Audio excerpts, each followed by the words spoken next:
Kita awali dengan berita pertama, pemirsa. Sebuah jembatan di Kabupaten Ogan Ilir mengakibatkan sebuah mobil pengangkut sawit terjatuh ke sungai dan belum berhasil dievakuasi. Beruntung tidak ada korban jiwa dalam peristiwa ini. Jembatan penghubung desa Segondang menuju desa Muara Kumbang, Kecamatan Kandis, Kabupaten Ogan Ilir tiba-tiba ambruk Selasa kemarin.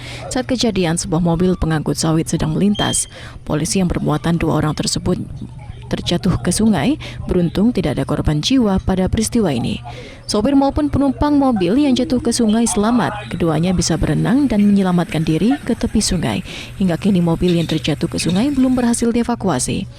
Pemilik mobil mengaku kaget saat di atas jembatan tiba-tiba jembatan ambruk. Seketika itu juga mobilnya terjatuh ke sungai. Dirinya berharap mobilnya bisa segera dievakuasi. Memang sudah tidak bagus lagi. Karena jembatan itu kan ada dipotong tiang tengah. Berhasil dievakuasi? Belum.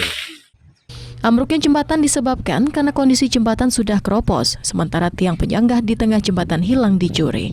Untuk sementara, pemerintah daerah menyiapkan perahu ketek untuk aktivitas warga. Pemerintah Kabupaten Ogan Ilir diminta segera memperbaiki jembatan yang ambruk karena merupakan satu-satunya akses penghubung desa. Dari Ogan Ilir, Fitriadi iNews melaporkan.